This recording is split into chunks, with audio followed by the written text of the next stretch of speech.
Hello viewers, हम BTC के daily के एनालिसिस करेंगे और आपके साथ एक ऐसा जोन शेयर करने जा रहा हूँ जिस पर आपको एक बहुत बड़ी मूव देखने को मिल सकती है और एक अच्छा प्रॉफिट आप उस जोन से गेन कर सकते हैं। और उसके साथ साथ जैसे हम हर वीडियो में कुछ ना कुछ सीखते हैं, इसी तरह इस वीडियो में आपको मैं थोड़ा सा स्ट्रक्चर सिखाऊंगा और बताऊंगा कि किस तरह आपने स्ट्रक्चर मैपिंग करनी है और किस तरह आपने जोन निकालने हैं। चलिए वीडियो स्टार्ट करते हैं बिना टाइम गवाए। तो फर्स्ट हम स्टार्ट करते हैं स्ट्रक्चर मैपिंग। ये जी हमारा एक लो था, ठीक है। और यहाँ से मार्केट ने क्या किया, इस लो को ब्रेक कर दिया। ब्रेक करने के बाद यहाँ से ये ब्रेक हुआ, ठीक है। ब्रेक करने के बाद थोड़ी सी रिट्रेसमेंट ली, उसके बाद फिर इस लो को भी ब्रेक कर दिया, उसके बाद फिर रिट्रेसमेंट और फिर इस लो को भी मार्केट ने ब्रेक कर दिया, ठीक है। अब देखो, एक चीज आपने सीखनी है। अब अब देखो, मैंने आपको एक चीज बताई है कि जब किसी जोन के नीचे दो कैंडल क्लोज हो जाए तो क्या होता है, हमारा वो ब्रेकआउट वायलेट ब्रेकआउट होता है, ठीक है। जिस तरह हम बात करें, यहाँ पे क्या हुआ था, एक कैंडल जो है क्लोज हुई थी। अगर यहाँ पे दो कैंडल नीचे क्लोज होती तो हमारा ये सेलिंग एरिया होता, ठीक है, यही सेलिंग एरिया होता। अब क्या हुआ, एक कैंडल नीचे क्लोज हुई, ब्रेकआउट तो हुआ लेकिन वैलिड ब्रेकआउट नहीं हुआ। तो अब मार्केट को क्या करना चाहिए था, या तो ये यहाँ तक जाती, हमारे पास ये सेलिंग एरिया था, ठीक है। अगर यहाँ तक नहीं गई, सेकंड जो हमारे पास ये हाई होता है, ठीक है, ये सेलिंग एरिया होता है, ठीक है। तो क्या हुआ देख लें, यहाँ से सेल होगी मार्केट, ठीक है। उसके बाद जब दो नीचे कैंडल क्लोज हो गई यहाँ से, ठीक है, एक ये हुई और सेकंड ये हो गई, ठीक। जब दो कैंडल नीचे क्लोज होगी तो उसके बाद देखते हैं, जब ये दो कैंडल नीचे क्लोज होगी उसके बाद हमारा क्या हुआ, इसके नीचे दो कैंडल क्लोज हुई, ठीक है। जब ये क्लोज हो गई तो हमारे पास यही सेलिंग एरिया बन गया, ये हमारे पास एक जोन बना। तो यहाँ से थोड़ी सी रिट्रेसमेंट ली मार्केट में, उसके बाद हमें एक सेल साइड अच्छी मूव मिल गई। अब यहाँ से फिर हमने क्या देखना था, दो नीचे कैंडल क्लोज हों, यहाँ से नीचे फिर एक और दो कैंडल नीचे क्लोज हुई, यही हमारा सेलिंग एरिया था, ठीक है। मार्केट ने क्या किया, इसका रिट्रेसमेंट नहीं ली, ये एक मिस एरिया है, ये बहुत ही स्ट्रॉन्ग एरिया है। इन फ्यूचर जब भी मार्केट यहाँ पे आएगी तो आपको इसी लो तक मूव देखने को मिलेगी डेली में, ठीक है। एक अच्छा रिवॉर्ड आपको मिलेगा। अब क्या है, ये जो जोन मैंने मार्किंग की हुई है, ये एक अच्छा जोन है। प्रीवियस अगर हम देखें स्ट्रक्चर, इंटरनल या जो एक्सटर्नल स्ट्रक्चर है, यहाँ से ब्रेक हुआ है। तो मार्केट क्या कर रही है, दो बार यहाँ पे आई है, फर्स्ट बार यहाँ पे, सेकंड यहाँ पे। लेकिन क्या किया मार्केट ने, इस जोन को टैप नहीं किया। अगर ये टैप करती है, इसी जोन को अगर ये टैप करती है यहाँ से, ठीक है, यहाँ से आपको इसी, ये जो आपका बनी जहाँ से कैंडल क्लोजिंग है, यहाँ तक आपको एक ट्रेड मिल सकती है सेल साइड। तो डेली में हम देखें तो इसका जो मुकम्मल तौर पर ट्रेंड सेल है, ठीक है। तो हम डेली में क्या करेंगे, इसको सेल ही करेंगे, बाय नहीं करेंगे, क्योंकि हम बिगिनर हैं। तो हम अपना पैसा वेस्ट नहीं करेंगे। ये मैं कीमतें आपके पास हाईलाइट कर रहा हूँ, आप भी अपने पास ये कीमतें मार्किंग कर लें, ठीक है। ये बहुत ही स्ट्रॉन्ग एरिया है आपके पास दोनों।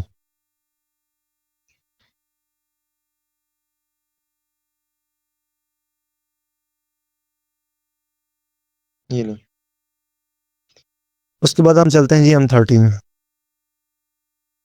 M30 में आने के बाद हम वही रूल दोबारा अपनाएंगे अपना, जो मैंने आपको बताया। पहले स्ट्रक्चर मार्किंग करेंगे, ये हमारा हाई था, लो, ये हमारा हाई बना। यहाँ से क्या हुआ, स्ट्रक्चर ब्रेक हुआ। हमने क्या किया, जब दो कैंडल्स के ऊपर क्लोज हुई तो हमारा ये एक जोन बना बाय के लिए, ठीक, तो यहाँ से देख लें, टच किया और क्या हुआ, गो होगी मार्केट। ठीक है, एक अच्छी मूव मिल गई, रिट्रेसमेंट हुई, अपनी इसी जोन को टैप किया और फिर से एक नया हाई बनाया और इस जोन को ब्रेक किया। जब ब्रेक किया तो कितनी कैंडल ऊपर क्लोज हुई, एक कैंडल क्लोज हुई, लेकिन बहुत बड़ी कैंडल आई। ठीक है, जब इतनी बड़ी कैंडल बने तो हम यहाँ से बाय कर सकते हैं। तो ये हमारे पास एक जोन बना,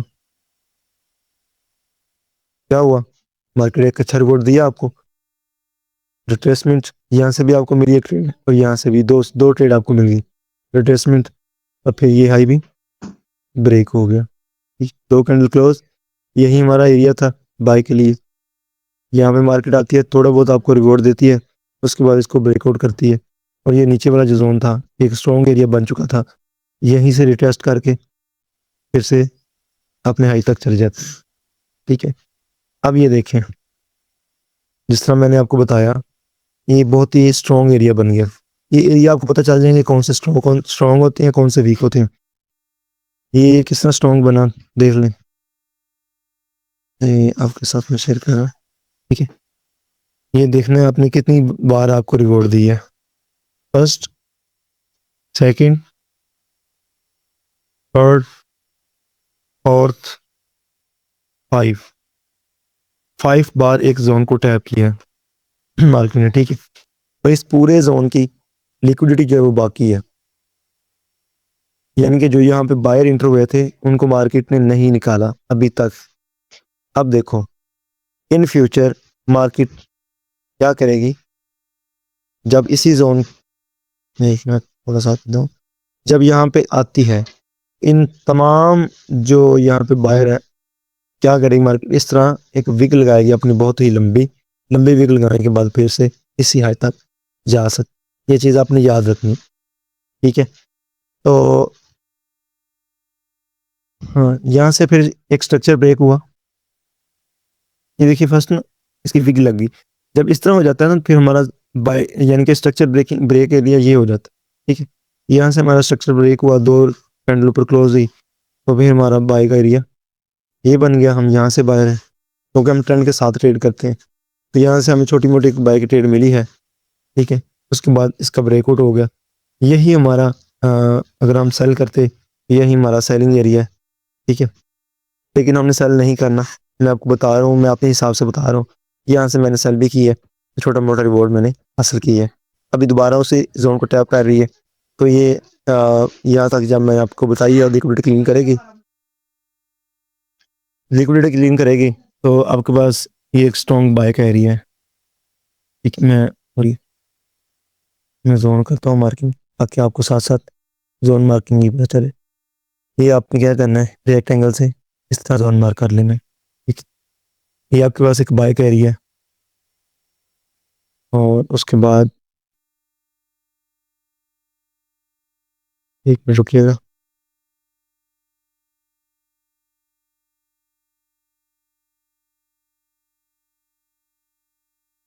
दूसरा सेकंड जो आपके पास बाय का एरिया ये है।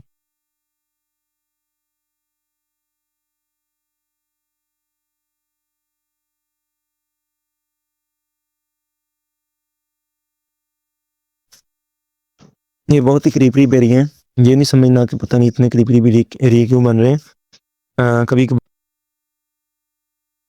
क्योंकि ये देखें, ये हमारा, अगर हम स्ट्रक्चर की बात करें उस हिसाब से देखें तो ये हमारा फर्स्ट लो बनता है, उसके बाद ये हमारा सेकंड लो बनता है। अगर ये हमारा लो ब्रेक होता है तो यहाँ से आपको एक अच्छी मूव मिलेगी बाइंग की। अगर ये जोन आपका ब्रेक होता है, जिस तरह मैंने आपको बताया, तो इसी के रिटेस्ट में आप सेल साइड ये कर सकते हैं। कहाँ तक कर सकते हैं, इसी लो तक, इसके बाद में भी फिर ट्रेंड दोबारा चेंज हो सकता है, क्योंकि ये नीचे एक बहुत ही स्ट्रॉन्ग एरिया है। ठीक है, कुछ वीक एरिया होते हैं, कुछ होते हैं स्ट्रॉन्ग एरिया। तो हम अगर इस जोन की बात करें तो ये इतना स्ट्रॉन्ग एरिया नहीं है, तो ये इस एरिया की बात करें तो ये बहुत ही स्ट्रॉन्ग एरिया है, क्योंकि यहाँ से मार्केट बहुत दफ़ा रिजेक्ट हो चुकी है। तो इसी तरह ये भी बहुत स्ट्रॉन्ग एरिया है, यहाँ से आपको एक अच्छी मूव देखने को मिल सकती है। तो जिस तरह मैंने आपको पहले भी बताया है कि आपने अपने जोन पे एंट्री किस तरह लेनी है। तो आपने अपने जोन पे एंट्री लेने के लिए सिंपली क्या करना है, M15 के टाइम फ्रेम पे जाना है। जब M50 के टाइम फ्रेम पे जाएंगे तो आपने क्या देखना है, एक कैंडल दूसरी कैंडल के ऊपर क्लोजिंग हो, यानी कि सेल की कैंडल बनी, ये बनी सेल की कैंडल, ठीक है। इसके ऊपर बाय की कैंडल यहाँ पे क्लोज हुई, तो यहाँ से आप एंटर हो सकते हैं अपने जोन पे, इस तरह नहीं, अपने जोन पे। यहाँ से आप एक अच्छा रोड हासिल कर सकते हैं इस हाई तक, फर्स्ट टीपी यहाँ तक, सेकंड टीपी यहाँ तक, ठीक है। तो मार्केट हमेशा इसी तरह ही चलती है, बस आपने इसके ऊपर प्रैक्टिस करनी है। जो मैं तरीके आपको सिखा रहा हूँ, बता रहा हूँ, आपने इसके ऊपर मुकम्मल तौर पर प्रैक्टिस करनी है, इन चीज़ों को सीखना है। आप इंशाल्लाह बहुत जल्द प्रॉफिटेबल ट्रेडर बन जाएंगे। किसी चीज़ की समझ नहीं आ रही तो मुझे कमेंट सेक्शन में ज़रूर बताएं, ताकि मैं आपको वो चीज़ वीडियो के ज़रिए सिखा सकूं, बता सकूं। तो रखिएगा अपना ख्याल, मिलते हैं नेक्स्ट वीडियो में। अल्लाह हाफिज़ और दुआओं में याद रखें।